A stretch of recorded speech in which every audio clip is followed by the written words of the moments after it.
from Lamu County. Indeed, that story by Francis Ontomwa. He made his way back to Mpeketoni almost 1 year down the line. Residents of Mpeketoni in Lamu County are still picking up the pieces after the overnight massacre that left at least 48 people dead. On the fateful night on June 15th, husbands, sons and brothers were murdered right before their families. And tonight, Francis Ontomwa brings you the story of these families that were left behind by the men who died on that night.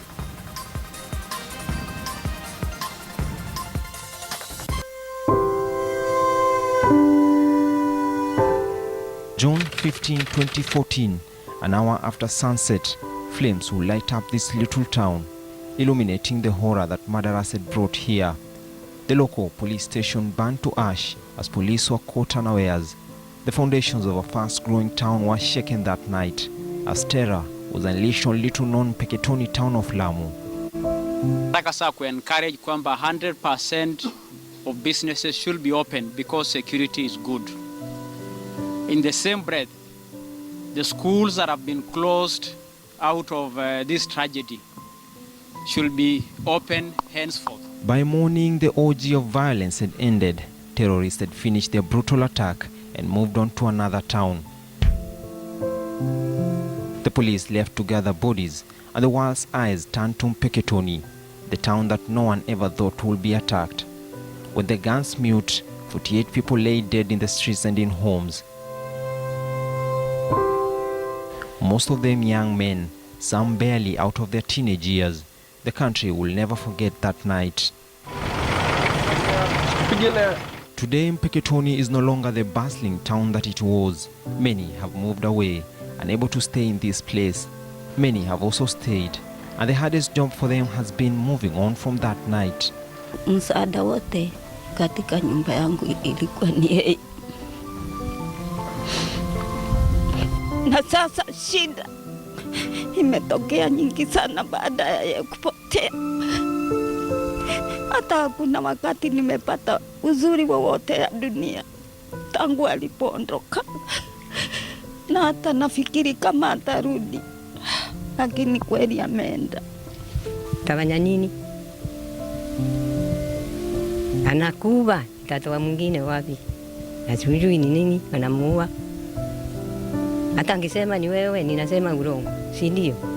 Na Mungu ni huwa anajua.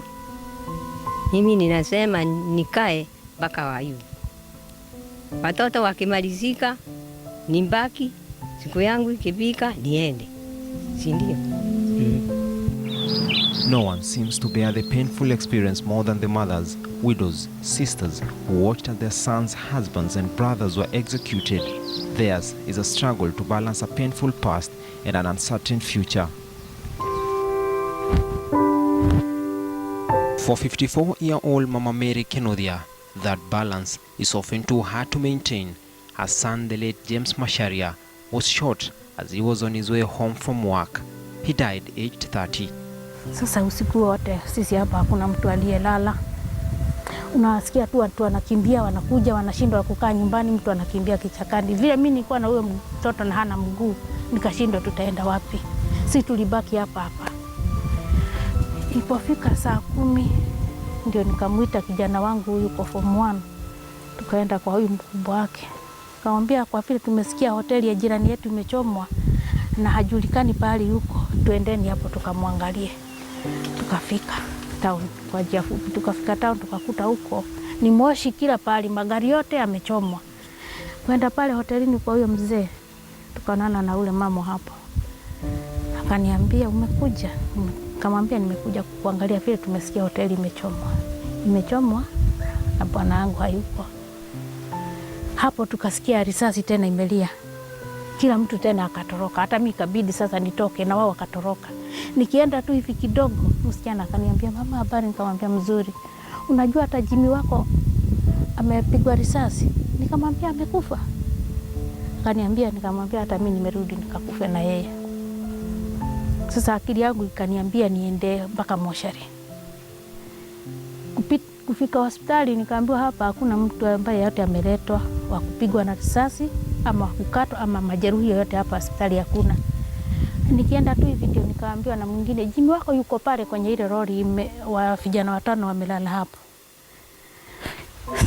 Sasa kufika hapo mimi nikaenda. Ndio nikakutana na huyu kijana yangu. Kaniambia mama, Jimmy wetu yuko pale. Sasa mimi nikaenda nikamwangalia, nikaona kweli ni yeye. Kaniambia mama, angalia hata huyo ni jirani yake. Na wiki hiyo hiyo walipigwa, silikuwa siku gani, ilikuwa ni Ijumaa. Huyo kijana walikufa naye, walikuwa wamekuja kunisaidia kulima na huyo kijana. Angalia hata rafiki yake yuko hapo. Mama usijali, si wetu peke yake. Unaona ni watu wengi, hata walikuwa wamewekwa kama magunia kwenye lori. Sasa pale mimi nikamwaga mtoto wangu, kaambia asante. Hukufa ukiiba, wala si mtu ulikuwa unapiga wewe. Umekufa ukitafutia watoto wako. Ni sawa, Mungu anajua njia zako na mimi niko nyuma. Mimi nikaja nyumbani. The walk through her dusty garden is tense. A heavy vibe of sadness lives here. Mary is again overwhelmed when she sets her eyes upon James' grave, a reminder of a life of promise, brutally cut short. Left alone to bear the pain, the mother of 9 who heavily depended on proceeds from her son's small businesses for sustenance now has to step in and play the pillar. She is a small-scale farmer who sells her produce at the Mpeketoni market. Kama ni mimi kama hii sanduku kubeba kupeleka huko, ninamuita tu anakimbisa mara moja na anarudi. Kama ni kutoa maembe, namwambia Jimmy, maembe yangu sasa inaiva juu ya miti. Akaniambia mama, ngoja nitakuja kutoa. Anakuja na ananipelekea. Unaona sasa, si mmetoka mkaambia nimetoka huko. Kukuta nikifungua sasa. Sasa yenyewe mtu akifiwa kuna vile yenyewe anasikia lakini. Not far from the Kenothia's home, we arrive at the homestead of Anne Wairimo. Hadimina unmasks her inner feelings before she speaks. For several hours after the triggers pull on her husband, she lay beside his corpse until dawn. Sisi walitupata kwa nyumba. Tulikuwa tuko kwa nyumba. Sasa wenye walikuja wakaingia na ule mlango na kule mbele walivunja mlango. Akatupata mimi na bwanangu, watoto huwa wanalala kando. Sasa tuliposikia venye kunaendelea tuliambiwa watoto tuende wakalale. Sasa walitupata hapo mimi na bwanangu. Walikuja walipovunja mlango wakaingia kwa nyumba. Kwanza wakapola vitu vyenye vilikuwa huko. Nilikuwa nafanya tu hapo. Nilikuwa na kaduka hapo, kwanza wakapola. Ndio sasa walikuja wakatupata. Wakamtoa wakamuua hapa kwa sitting room. Kisha wakaniambia nitoke sasa nije nifungue huko. Sasa nikawaita watoto wakafungua. Alipoona ni watoto wakaniambia niingie kwa watoto nilale. The death has tightened bonds between Anne and mother-in-law Anne Wadege. Wadege tells me she's diabetic, and ever since her son died, her condition has got worse. Hata sijui vile nitawafanya, maana ninafikiria siku hiyo vile nasikia, maana wao wako hapa nyumbani na mimi niko kule nyumbani. Sasa niliposikia vile alifanywa unyama, akaambiwa alale ili apigwe risasi. Hiyo neno la kulala na kupigwa risasi aliniondokea kwenye kichwa. Nikikumbuka tu hapa tumbo inakuwa mbaya, nakuwa mgonjwa hapa tumboni. Sasa nimekaa na shida kubwa sana. Hata kama nikiona pahali aliwekwa pia ni shida, maana aliwekwa hapo nyumbani. Well, dead men tell no tales, and on the grave of those who perished in the massacre, an eerie silence continues to cut through. But among families here, it is a story of pain and agony that continues to reverberate, widows finding it even difficult to piece up their lives together. Until his death, the late Michael Gedhaga Nganga had established himself as an astute businessman, a man who had the right connections and whose entire life depended upon as the sole breadwinner. Today, Wairimo runs this butchery shop, what she considers the greatest inheritance from her late husband. But business has dipped and times are hard, she tells me. Sasa nategemea hiyo kazi, na inakuwa saa zingine ni ngumu. maana ni lazima niajiri mtu ndio sasa aende anitafutie mbuzi. Sasa wakati mwingine inakuwa ngumu, wakati mwingine zinapatikana, wakati mwingine hazipatikani. Sasa maisha bado yamekuwa magumu. Not far from Mpeketoni market, we meet this middle-aged woman. She's selling porridge, and since daybreak, she has only sold 5 cups of the beverage. This is Esther Wamboi, another widow whose life has been tested to extreme levels. She spares me a few minutes as we move to a small kiosk where she sets up after the long walk. A cup of porridge brings me closer to her.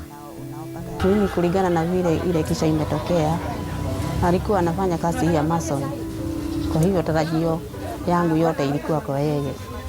Na kwa vile hiyo jambo ilitokea, yani maisha yalikuwa magumu sana. Kwa sababu nilikuwa na mtoto amemaliza form 4, nilikuwa namngojea ili tumpeleke college. Na wengine walikuwa primary. Sasa maisha ikakuwa magumu kwa sababu hata saa hii hakuna pesa nimewahi kupata. Hata saa hii ndiposa nimeanza hii maisha ya kusauti. Nikaonelea tafadhali jikakamue, nifanye vile nitafanya ili nipate hii pesa ya kupeleka watoto shuleni. Nikajikakamua nikapeleka mtoto Nakuru form 1. Saa hii yule wa college yako nyumbani. Kwa hiyo maisha yalikuwa magumu sana na sijawahi hata kupata basari hata pesa ya kunisaidia hata kidogo. When our world crumbled on that fateful night, she knew right away that she needed to stay strong for her children. Mimi siku yangu ninaamuka saa 10 ya usiku, ninapika uji wangu. Halafu saa 1 kuamuka ninasuguka hapa kwa barabara nikipatiana kila kama hii mmekunywa inaisha kama saa 6 hivi kwa sababu sipiki nyingi kwa vile watu wameenda biashara ikaharibika. Kwa hivyo mimi saa 1 tunakuwa tuko ndani ya nyumba kwa sababu ya kafi. Esther's story is not any different from Mary Wanjiko's. The 49-year-old has to depend on churches and well-wishers to fend for her family. The proceeds she gets from selling food are barely enough to sustain the lives of her 5 children. Bwanangu alikufia kwa hiki kisanga. Lakini sasa kutoka bwanangu waende, nimesota maana kazi ni ya sima. Na sima ni kilo 2. Sasa hii pesa nikipata jioni unalipa pesa yenyewe ya unga, unabaki una chochote. Unanunua unga tu ya jioni basi. Pesa inaisha. Alafu niko na watoto shuleni. Niko na watoto 4 primary na mmoja uko secondary. Sasa kusema ukweli tunaumia maana tunazaliwa na makanisa. Makanisa ndio yanakuja natupatia sukari, natupatia unga, tunapewa mchele. Pia tunasaidia na watoto wetu. Mambo ya wakubwa mimi sijawaona. Sijai kuona hata mbunge ama kansela sijaona. Hata governor sijamuona. Kwa hivyo msaada wa serikali hatujapata.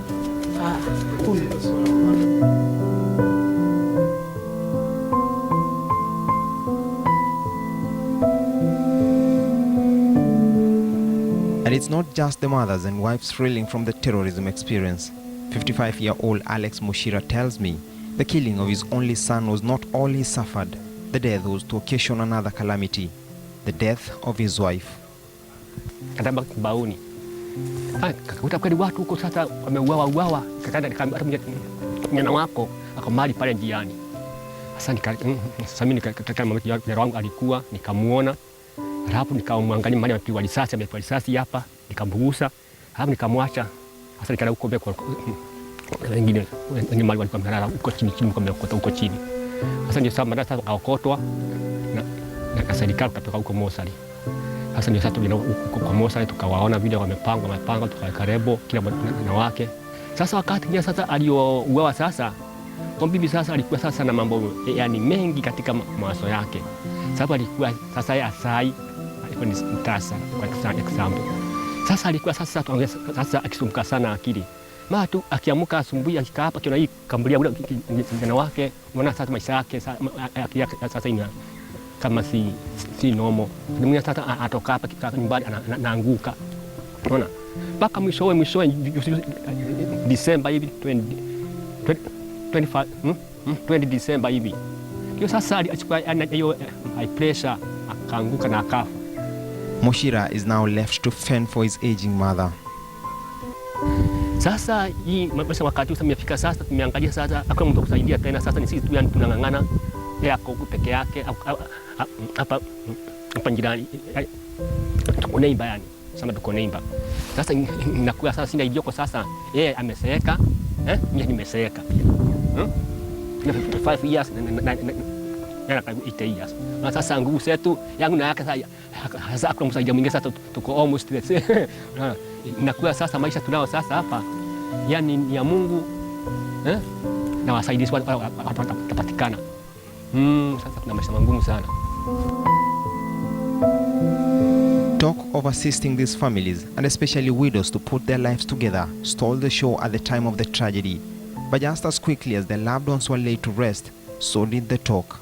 The farthest the help went was a county government donation of 100,000 shillings for each family for burial arrangements. Mimi hata siwezi kuelewa, maana niliambiwa nijaze form na nikajaza form, nikaambiwa niweke na dead, nikaweka dead juu yake nikapeleka, lakini basi sikupata. Niliambiwa sijui napika sima, sijui napika chai ni ramosi mbili kutoka asubuhi mpaka jioni. Kile unapata hapo unaenda unarudisha pesa wenyewe, maziwa na sukari na unga inabaki hivyo hivyo. Sasa ukinunua chakula pesa hata nduru hakuna. Hubaki na chochote kwa mfuko. Sasa tena kesho unarauka unakopa nyama, unakopa vitu dukani, ukishalipa jioni naishia hapo. Na hivyo hivyo ndio tunasukuma maisha nayo. Sijai kuona mtu hata mmoja. Labda tunasikia tu kwa radio watalipwa, hatujai kupata chochote. Hata hakuna mmoja alinitembelea hata siku moja, ama tukakutana na yeye akaniambia ati nitakusaidia kivipi. Mimi ninaenda kwa ofisi na mwambia mashida yangu, hakuna siku naambiwa ningojee basari, na basari sijui itatoka lini. Sasa mimi sisi tunangojea tu hivi. Wananitegemea mimi. Tuseme kama kama hii wamepata basari kidogo, lakini bado wananitegemea. But according to Lamu Governor Issa Timami and his deputy Eric Mugo, widows were well taken care of. Because immediately after the attack, as a county, we donated 100,000 to each family, at least to enable them to bury their loved ones. But I want you also to know that Lamu County is the least endowed of all the 47 counties in Kenya. We get from the national government a paltry 1.6 billion, and that's very little money. So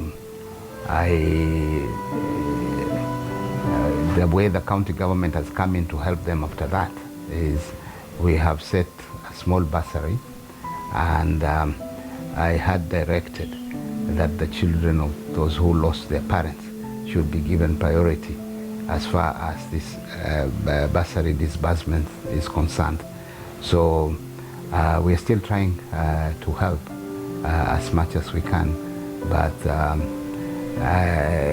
our resources are limited. As at now, we have already sat as an executive. The discussion is underway to ensure that to try and set aside some cash to support, a kitty to support those who are affected by the security menace in June. We are setting aside some funds, but again, remember, for the budget, it has to go through the county assembly. I appreciate that most of the county assembly members have had their responding positively. So I believe during the financial year 2015-2016, because we have the data, there's something in house for them. After the killings, the state issued a dusk to dawn curfew in Lamu as they searched for those responsible for the attacks that will spread from Mpeketoni to Gamba, Hindi and Witu. A curfew which has been extended 3 times. The curfew is yet to be lifted, despite a county directive declaring it illegal. But security is still a big topic here. Mimi siko salama, maana naogopa. Maana wale waliomaliza mzee si hata mimi waweza kuja kunimaliza. Kwanza wakinikiongea na hii kitu, naona kama John wanakuja. Kuwa naenda nyumbani mapema, kama ni kufungwa nafunga na usitoke nje, maana hujua ama John watakuja. Hai, hapana, kuna uchungu wewe. Sana. Una uoga. Hata kama saa ingine chifu tukienda huko kwa mazishi ama kwa mikutano, unaambiwa hata mkisikia ndege zinapita, msio mkiulizana kumekuwa lazima tuwe na huo mstuko. Kama sasa saa 10 sikuna ndege ilipita. Kitu kama saa 3 hivi tukaona ndege imepita juu kama zile zilikuwa zinapita wakati wa mapigano haya hapa. Unastuka. Sasa unakaa kama mtu hana amani. Mtu wako tu akitoka akienda safari kutoka hapa Mpeketoni kufika Witu, unaona kuna shida sana, unasikia uoga sana. Huo msitu wa kutoka Witu kutoka hapa Mpeketoni kwenda Witu, kuna shida tena, kuna uoga sana. Yani siwezi kusema ya kwamba nimetulia juu kuna wakati utakaa usikie kama kuna kitu kimetendeka hivyo, sasa uanze kufikiria venye kulikuwa, uanze kufikiria tena venye wanaweza kuja, venye kunaweza kuwa. Kwa hivyo hatuja kuwati na usalama huo, tuni vile tu tunaomba Mungu atupatie amani. The flames of Mpeketoni may have been extinguished, but on such still lies a permanent feature that has refused to go off the minds of residents. Although relative calm is slowly picking up here, residents are still troubled of what might become tomorrow. 11 months after the attack, sights of people trying to put their lives back together are common here.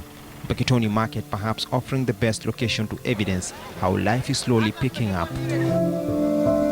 But even amidst the fresh resolve, bereaved women railroaded by loss still feel the absence of their fathers, husbands and sons. They are trying desperately to hold on to their memories, but shed their grief that holds them back in a town remembered for an attack, but forgotten as the aftershocks still ripple through it. Francis Ontomwa, KTN.